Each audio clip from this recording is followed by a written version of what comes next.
Caribbean सागर के बीच एक परिवार अपनी यॉट पर छुट्टियां मना रहा होता है। माँ जूलिया तैरने के लिए पानी में कूद जाती है। आराम करते समय उसे कुछ अजीब महसूस होता है, लेकिन क्योंकि आसपास कुछ दिखाई नहीं देता, वह सोचती है कि शायद उसका भ्रम होगा। कुछ सेकंड बाद वही अजीब एहसास फिर होता है। इस बार भी कुछ नजर नहीं आता, लेकिन अब वह घबरा जाती है और यॉट की तरफ तैरना शुरू करती है। तभी अचानक कोई उसकी टांग खींचने लगता है और वह मदद के लिए जोर जोर से चिल्लाने लगती है। उसकी बेटी कैसी हेडफोन लगाकर म्यूजिक सुन रही होती है, इसलिए उसे कुछ सुनाई नहीं देता। पति टॉम और बेटा बेन मछली पकड़ने में व्यस्त होते हैं। जूलिया पानी के ऊपर टिकने की कोशिश करती है, लेकिन मुंह में पानी जाने की वजह से चिल्लाना मुश्किल हो जाता है। थोड़ी देर बाद टॉम को एहसास होता है कि काफी देर से उसने जूलिया को नहीं देखा। वह यॉट पर उसे ढूंढता है और फिर अपनी पत्नी को खतरे में देख लेता है। वह बच्चों को बुलाता है, यॉट को उस तरफ ले जाता है और पानी में कूद जाता है।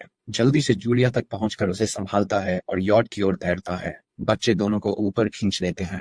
परिवार जूलिया को संभालता है, लेकिन जूलिया खुद को समझाती है कि शायद लहरों की वजह से ऐसा हुआ होगा। रात को सब मिलकर बेन का जन्मदिन मनाते हैं। कैसी को उसके बॉयफ्रेंड का कॉल आता है, तो वह लैपटॉप लेकर बाहर चली जाती है। वीडियो कॉल में उसका बॉयफ्रेंड दिखाता है कि शहर के ऊपर बड़े बड़े काले बादल छा गए हैं। कॉल ग्लिच होकर फ्रीज हो जाती है। कैसी यह बात परिवार को बताने आती है, लेकिन टॉम कहता है कि शायद जमीन से दूर होने की वजह से सिग्नल कमजोर है। तभी सबको एक आवाज सुनाई देती है। वे सब बाहर जाते हैं और देखते हैं कि व्हेल मछलियों का एक समूह गुजर रहा है। टॉम समझाता है कि व्हेल मछलियां हमेशा पृथ्वी के मैग्नेटिक फील्ड को फॉलो करती हैं, लेकिन जब तूफान आता है तो वे कंफ्यूज हो जाती हैं। अचानक यॉट जोर से हिलती है और बेन गिर जाता है। टॉम को चिंता होती है कि कहीं यॉट को नुकसान तो नहीं पहुंचा, इसलिए वह डाइव करके नीचे चेक करने चला जाता है। कुछ देर बाद वह सतह पर वापस आता है, लेकिन उसके कंधे पर एक बड़ा घाव होता है। जूलिया तुरंत उसका जख्म सीती है। टॉम बताता है कि पानी के अंदर उसे ऐसा लगा जैसे उसके पीछे कोई बहुत बड़ा जीव था, लेकिन जब उसने मुड़कर देखा तो प्रोपेलर से कट लग गया। वह कहता है कि जो भी चीज थी बहुत बड़ी थी। टॉम को यॉट पर काफी नुकसान दिखाई देता है, इसलिए उन्हें मदद बुलानी पड़ती है।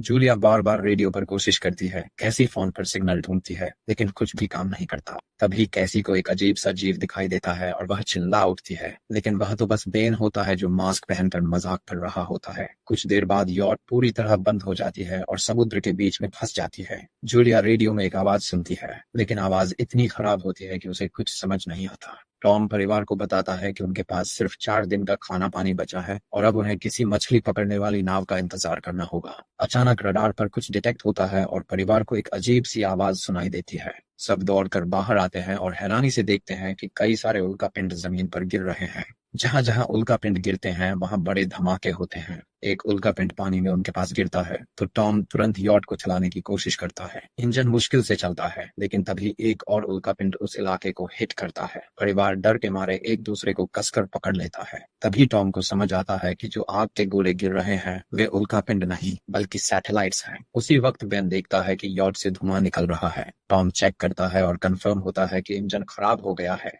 हवा तेज होने लगती है तो फैमिली यॉट के अंदर छुप जाती है, बिना ये नोटिस किए कि कंपास बहुत तेजी से घूम रहा है। यॉट जोर जोर से हिलने लगती है। बेन फिर से गिर जाता है और इस बार उसे चोट भी लग जाती है। लहरें तेजी से यॉट से टकरा रही होती हैं। टॉम स्ट्रगल करके बाहर जाता है और लाइफ जैकेट्स लेकर आता है। तभी पावर चली जाती है। टॉम तुरंत पावर बॉक्स का बटन प्रेस करता है और लाइट वापस आ जाती है। उस वक्त बेन नोटिस करता है कि जूलिया की नाक से खून बह रहा है। जूलिया को चक्कर आने लगते हैं, जबकि कैसी सिंक पर जाकर उल्टी कर देती है। टॉम रेडियो ट्राई करता रहता है पर सिग्नल नहीं मिलता। अचानक एक तेज हाई पिच्ड नॉइज आती है और हवा और भी स्ट्रांग हो जाती है। जूलिया दरवाजे बंद करने की कोशिश करती है पर एक हैच खुल जाता है और हवा खिड़कियां तोड़ने लगती है। टॉम एक फ्लेयर जलाता है और थोड़ी देर बाद अंधेरा छा जाता है।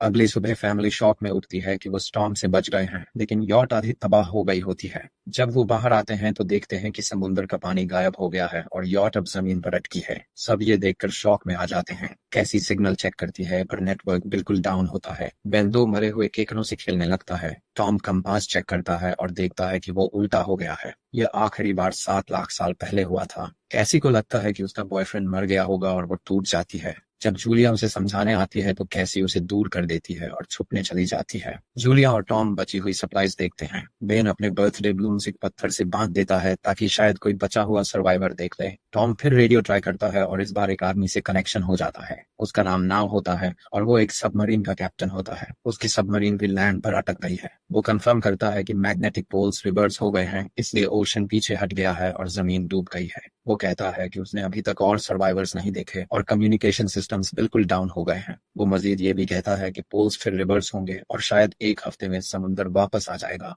वो फैमिली को वार्न करता है कि जितना हो सके ऊंची जगह चढ़ जाओ, क्योंकि जब पानी वापस आएगा तो वो बहुत खतरनाक होगा। वो बोलता है उसका पार्टनर क्रैश में मारा गया और सबमरीन में बस 3 लोगों की ही जगह है। जूलिया और टॉम उससे कहते हैं कि प्लीज हमारे बच्चों को बचा लो। वो उन्हें अपने कोऑर्डिनेट्स दे देता है। टॉम कैलकुलेट करता है कि सबमरीन तक पहुंचने में 2-3 दिन लगेंगे। वो फैमिली से कहता है आज रात अच्छे से आराम कर लो, कल सुबह हम निकलेंगे। अगली सुबह फैमिली सामान पैक कर रही होती है, तभी टॉम को पास में कुछ हिलता हुआ दिखता है। वो एक लंगड़ा आदमी होता है जिसके हाथ में हार्पून होती है और साथ में एक कुत्ता लगातार भौंक रहा होता है।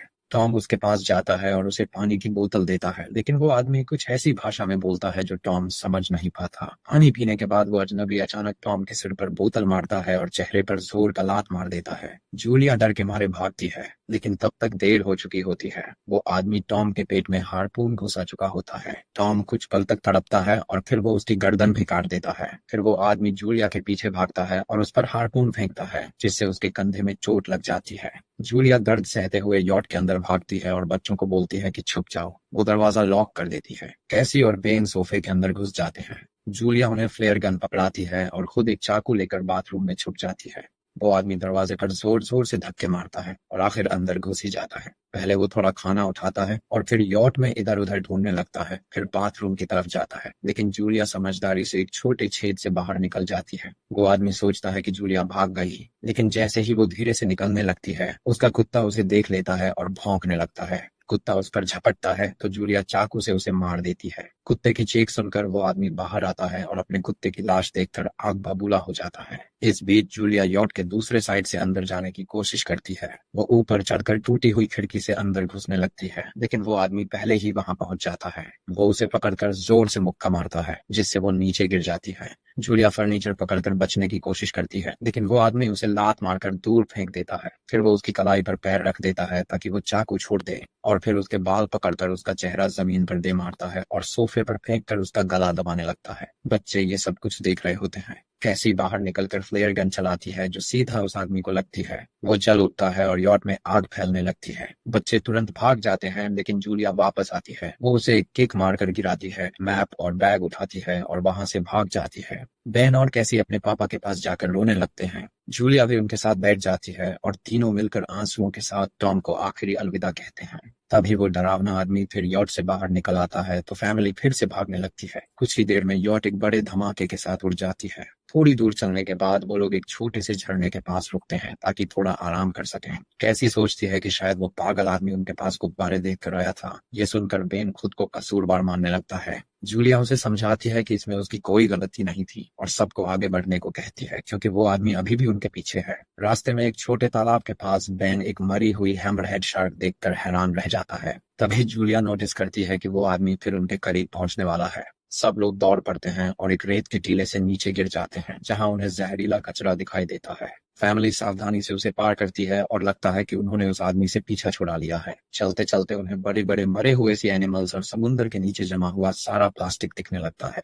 बेन धीरे धीरे चलने लगता है तो जूलिया समझ जाती है कि वो डिहाइड्रेशन के करीब है। वो सबको रुकने को कहती है। जब वो पानी की बोतल देखती है तो उसे झटका लगता है। बोतल में पानी लगभग खत्म हो चुका होता है। कैसी को एहसास होता है कि शायद उसने बोतल ठीक से बंद नहीं की थी। जूलिया गुस्से में चिल्लाती है कि उसकी लापरवाही की वजह से पानी खत्म हो गया। कैसी जवाब देती है क्या फर्क पड़ता है, वैसे भी हम बचने वाले नहीं हैं। दोनों के बीच लंबी बहस होती है, फिर भी फैमिली आगे चलती रहती है। कुछ देर बाद उन्हें एक क्रैश हुआ प्लेन मिलता है। अंदर कुछ हिलता डुलता देख सब डर जाते हैं, लेकिन वो सिर्फ कुछ पक्षी होते हैं। फैमिली तय करती है कि रात यहीं प्लेन के अंदर गुजारेंगे। वो थोड़ा सा स्नैक शेयर करते हैं और जूलिया को टॉम की जैकेट में एक फैमिली फोटो मिलती है, जिसे देखकर उसका दिल टूट जाता है। कैसी पूछती है, मॉम आप और डैड की लव स्टोरी क्या थी? जूलिया मुस्कुराकर बताती है, टॉम हॉस्पिटल में मेरा पेशेंट था। फिर एक दिन उसने फूल और एक प्यारी सी कविता देकर अपना प्यार जताया था। रात के बीच में कैसी प्लेन से बाहर जाती है। तभी वो डरावना आदमी उसे पीछे से पकड़ने की कोशिश करता है, लेकिन जूलिया अचानक पीछे से उस पर टूट पड़ती है और बार बार चाकू से वार करके उसे मार देती है।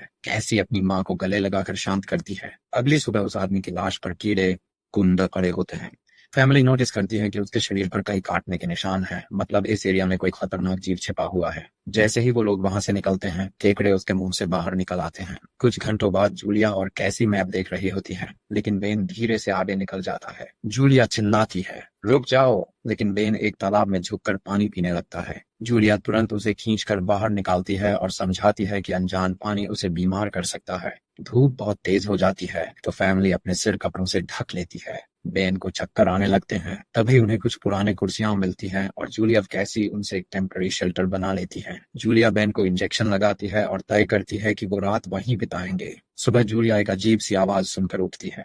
बाहर जाकर देखती है तो क्रैब्स का एक बड़ा झुंड उनकी तरफ आ रहा होता है। वो तुरंत बच्चों को उठाती है और तीनों भागना शुरू कर देते हैं। भागते भागते उन्हें एक बड़ा कार्गो शिप दिखाई देता है। वहाँ 3 क्रू मेंबर्स जिंदा होते हैं। एक औरत उनकी मदद करना चाहती है, लेकिन बाकी 2 आदमी मना कर देते हैं और तीनों फैमिली को बाहर छोड़कर कंटेनर लॉक कर लेते हैं। क्रैब्स पास आ जाते हैं। जूलिया बच्चों को कंटेनर के ऊपर चढ़ाती है। खुद जब चढ़ने लगती है तो क्रैब्स उसके पैर को जोर से काट लेते हैं। बच्चे उसे खींचकर ऊपर चढ़ाते हैं, नहीं तो वो नीचे गिर जाती। कंटेनर के एक छेद से आधे क्रैब्स अंदर घुस जाते हैं। क्रू मेंबर्स फायरिंग शुरू करते हैं, लेकिन क्रैब्स उन पर हावी हो जाते हैं और दोनों को मार डालते हैं। आखिरी आदमी छत के होल तक पहुंचता है, लेकिन क्रैब्स उसे भी नीचे खींच लेते हैं और वो भी मर जाता है।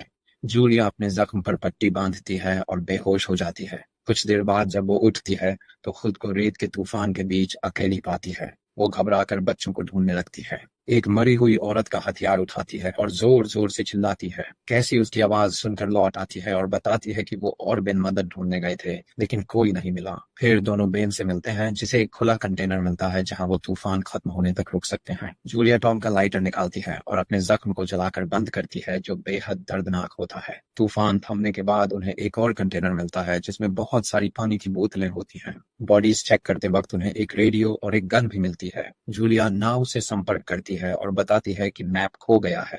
इस पर नाव बताता है कि उन पर आर्थ्रोपॉड्स ने हमला किया था। वो अब इसके जीव हैं, जो ऑक्सीजन की वजह से पूरी तरह पागल हो चुके हैं। अब नाव फैमिली को जल्दी करने को बोलता है, क्योंकि उसके इंस्ट्रूमेंट्स ने कैलकुलेट किया है कि समुद्र उम्मीद से ज्यादा जल्दी वापस आएगा और उनके पास सिर्फ कुछ घंटे बचे हैं। वो एक फ्लेयर शूट करता है और फैमिली उस दिशा में चलना शुरू करती है। लंबी वॉक के बाद फैमिली को एक टूटा हुआ टॉयलेट मिलता है जिसमें बेन पेशाब करता है। अब वो लोग आखिरकार सबमरीन को पास ही देख लेते हैं, लेकिन वहां पहुंचने के लिए उन्हें एक बड़ा चट्टानी रास्ता पार करना होगा। जैसे ही वो रास्ते से गुजरते हैं, दीवारें हिलने लगती हैं और पत्थर गिरने लगते हैं, जिससे एक भयानक रॉक स्लाइड हो जाता है। जूलिया तुरंत अपने बच्चों को साइड में धक्का देती है और खुद भी पीछे हट जाती है ताकि कुचली ना जाए। अब एक पत्थर की दीवार उनके बीच आ गई है। जूलिया बच्चों से कहती है कि वो बिना उसके आगे बढ़ जाए, लेकिन कैसी मना करती है और जोर देती है कि उसकी माँ को चढ़ने की कोशिश करनी चाहिए। बहुत बहस होती है और चिल्लाने के बाद जूलिया वादा करती है कि वो बाद में अपने बच्चों को ढूंढ लेगी। मजबूर होकर कैसी अपने भाई को खींचकर आगे ले जाती है। बच्चे चट्टानी रास्ता चढ़कर सबमरीन की तरफ भागते हैं, लेकिन वहां पहुंचकर देखते हैं कि नाव बाहर खून में लथपथ पड़ा है।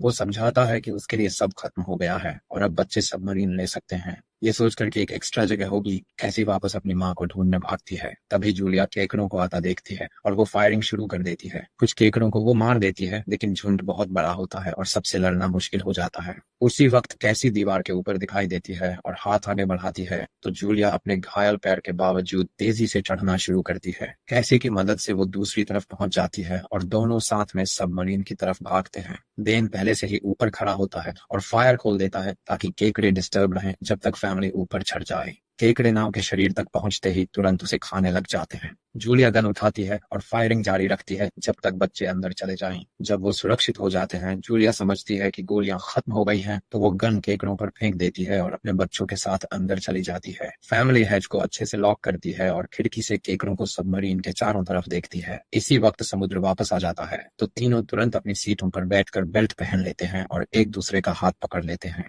तेज लहरें सबमरीन को जोर जोर से इधर उधर फेंकना शुरू कर देती हैं, जिससे जूलिया को पूरी जर्नी के विजन दिखने लगते हैं और कैसी उल्टी कर देती है।